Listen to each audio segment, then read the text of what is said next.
Di video kali ini kita akan membahas sejarah Kerajaan Kahuripan.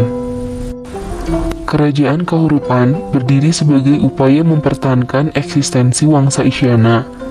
Kekuasaan Wangsa Isyana terakhir berada di tangan Dharmawangsa Teguh saat memerintah Kerajaan Medang Kamulan atau Mataram kuno.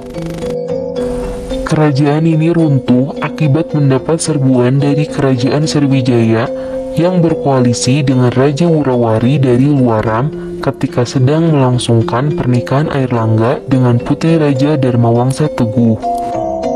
Dalam peralaya tersebut, sang raja gugur dan kerajaan menjadi porak-poranda. Airlangga berhasil lolos lalu mengasingkan diri ke hutan di daerah pegunungan Wanagiri bersama abdinya yang bernama Narotama.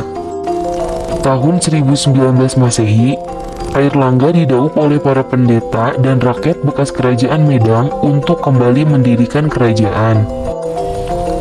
Karena keadaan kota Watan yang merupakan pusat pemerintahan kerajaan Medang sebelumnya telah hancur, Airlangga sebagai pendiri membangun ibu kota baru di Watan Mas, sebuah daerah yang berdekatan dengan Gunung Penanggungan. Ia dinobatkan sebagai raja pertama kerajaan Kahuripan dengan menyandang gelar Sri Maharaja Rakai Halu Sri Lokeswara Dharmawangsa Airlangga Anantawickramatunggadewa.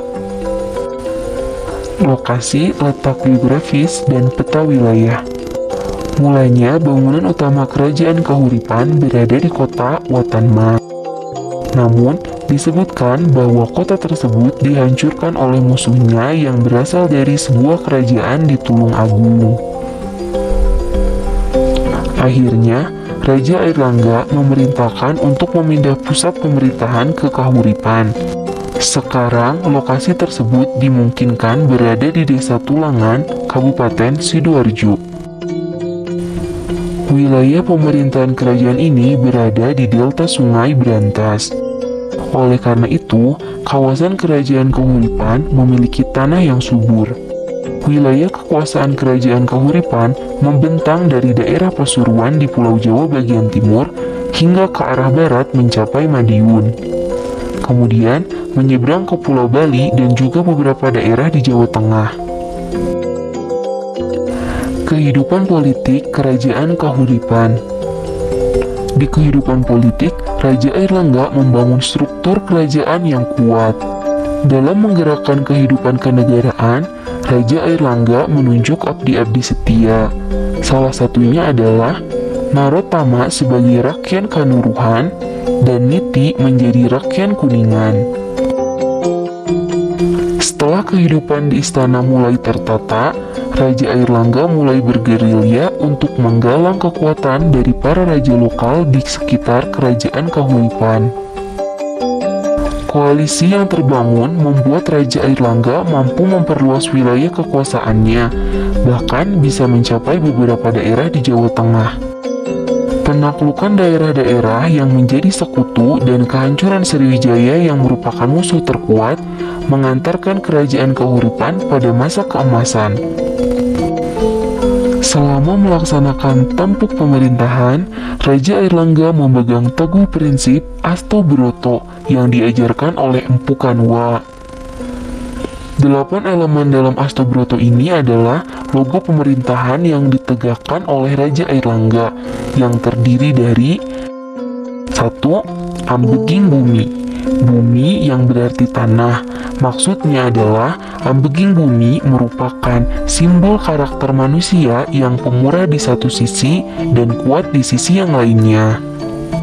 Yang kedua adalah ambeging tirta. Tirta berarti air. Maksudnya adalah representasi sifat adil seorang pemimpin. Yang ketiga, ambeging bayu. Bayu yang berarti angin. Maksudnya adalah ambeging bayu menyimbolkan seorang pemimpin yang harus bisa berada di segala lapisan masyarakat. Yang keempat, ambeging agni. Agni berarti api. Maksudnya adalah hal ini gambaran dari seorang raja yang seharusnya berani membakar kebobrokan yang ada untuk menegakkan kebenaran tanpa pilih kasih. Yang kelima, ambeging suryo. Suryo artinya matahari. Raja dengan ambeging Suryo diharapkan mampu menjadi pematik untuk terus menumbuhkan dan menggerakkan masyarakat untuk terus berkarya dan membangun negaranya. Yang keenam, ambeging Dahono. Dahono diartikan sebagai angkasa. Maksudnya adalah pemimpin yang hendaknya mampu mempunyai hati seluas angkasa. Yang ketujuh, ambeging Kartiko. Kartiko adalah bintang. Maksudnya adalah raja atau pemimpin yang hendaknya bisa menjadi patokan, barometer, dan pegangan yang teguh oleh rakyatnya. Dan yang terakhir adalah ambeging Condro. Condro diartikan sebagai bulan. Karakter bulan adalah sebagai penerangan ketika malam sudah turun menjadi gelap. Hal ini dapat direalisasikan oleh seorang raja dalam bentuk memberikan cahaya terang kepada rakyatnya. Kehidupan di Kerajaan Kahuripan. Kehidupan ekonomi. Poros perekonomian yang digerakkan oleh Kerajaan Kahuripan adalah perdagangan. Sumber sejarah menyebutkan bahwa bandar atau pelabuhan dagang yang dimiliki Kerajaan Kahuripan adalah kedua terbesar dan teramai setelah Kerajaan Sriwijaya di Palembang. Bandar niaga milik Kerajaan Kahuripan terdiri dari Hujung Galuh dan Kambang Putih di wilayah Tuban. Setelah kondisi kerajaan mulai menetap, Raja Airlangga merekonstruksi pelabuhan Hujung Galuh yang berada di muara Sungai Brantas. Pelabuhan Kambang Putih pun diberikan perhatian dengan diberikan hak-hak khusus. Di sektor lain, Raja Airlangga membangun tanggul di wilayah Waringin Sapta untuk mencegah terjadinya banjir bandang akibat luapan Sungai Brantas. Bendungan ini kemudian digunakan untuk mengairi sawah untuk menyambung kehidupan masyarakat. Hal ini merupakan salah satu wujud jaminan aman terhadap kecukupan sandang dan pangan pendudukan Kerajaan Kahuripan dari Raja Airlangga.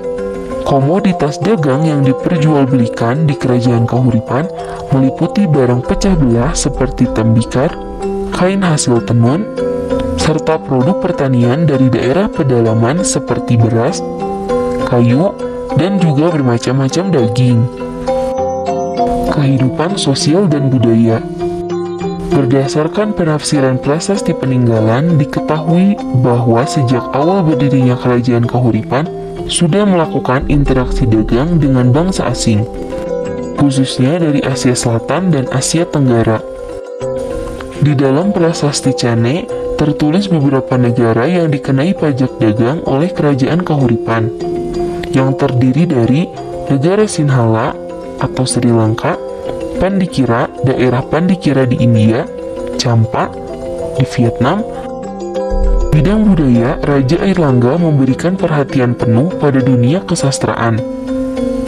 Salah satu bentuk kecintaannya adalah perintah yang ia keluarkan pada tahun 1035 Masehi kepada Empu Kanwa untuk mengubah suatu kakawin yang diberi judul Arjuna Wiwaha. Kakawin Arjuna Wiwaha ditulis sebagai jaya sastra untuk menghidupkan kembali semangat perjuangan Raja Airlangga untuk memenangkan ekspansi wilayah. Kehidupan agama. Kehidupan beragama di Kerajaan Kahuripan terkenal dengan toleransi beragama yang tinggi. Masyarakatnya saling hidup rukun dan bahu-membahu tanpa memandang perbedaan agama. Agama yang berkembang di Kerajaan Kahuripan antara lain Hindu Shiva, terlihat dari sebagian besar prasasti peninggalannya, Buddha, dan juga agama Resi atau Brahmana. Masa kejayaan di Kerajaan Kahuripan. Di masa kegemilangan Raja Airlangga banyak melakukan pembangunan infrastruktur untuk menunjang kehidupan masyarakat. Hal ini dilakukan karena Raja Airlangga sangat memperhatikan kemakmuran rakyatnya. Beberapa pembangunan infrastruktur yang dilakukan oleh Raja Airlangga untuk memudahkan rakyatnya menggelorakan roda perekonomian, antara lain membuat Sriwijaya Asrama pada tahun 1036 Masehi. mendirikan tanggul di wilayah Waringin Sapta pada tahun 1037 Masehi untuk membendung luapan air dari Sungai Brantas, merekonstruksi bandar penting di muara Sungai Brantas yang bernama Pelabuhan Ujung Galuh, membangun dan mempersiapkan jalan penghubung daerah kekuasaan di pesisir dengan pusat kerajaan Kahuripan yang ada di pedalaman, meresmikan tempat pertapaan yang berlokasi di Gunung Pucangan pada 1041 Masehi, dan memindahkan ibu kota kerajaan dari daerah Kahuripan ke wilayah Daha. Runtuhnya Kerajaan Kahuripan. Kerajaan Kahuripan dengan raja terkenalnya Raja Airlangga mengalami masalah pelik di ujung eksistensinya. Raja Airlangga sebenarnya sudah menunjuk Sang Gramawijaya Tunggadewi sebagai penerusnya. Namun, sang calon raja menolak dan memilih menjadi resi atau pertapa. Kedua putranya yang lain, Sri Samarawijaya dan Mapanji Grasakan, justru saling bersaing untuk memperebutkan tahta yang sudah ditolak. Memperhatikan saran dari Empu Barada, penasehat kerajaan Kahuripan, akhirnya Raja Airlangga membagi kerajaan dan wilayah kekuasaan menjadi dua. Wilayah bagian barat yang dinamai Kadiri dengan Daha sebagai ibu kotanya dipasrahkan kepada Sri Samarawijaya. Sedangkan kerajaan bagian timur diamanatkan ke Mapanji Grasakan. Meliputi daerah Jenggala dengan Kahuripan sebagai ibu kota negaranya, hal ini menjadi penyebab runtuhnya kerajaan Kahuripan. Setelah pemecahan kerajaan pada tahun 1045 Masehi, Raja Airlangga turun tahta dan kembali menjadi pertapa dengan gelar Resi Aji Paduka Empungku Sang Pinaka Catraning Buwana. Peninggalan Kerajaan Kahuripan. Peninggalan yang berupa candi, ada Candi Belahan, ada Candi Jolotundo, Kakawin Arjuna Wiwaha, dan Petilasan Airlangga. Sedangkan peninggalan berdasarkan prasasti, ada Prasasti Kamalginyan, Prasasti Pucangan atau Prasasti Calcuta, ada Prasasti Cane, ada Prasasti Baru, dan Prasasti Terep. Nah, penjelasan tadi merupakan sejarah tentang Kerajaan Kahuripan. Terima kasih yang telah menyaksikan. Semoga video ini bermanfaat.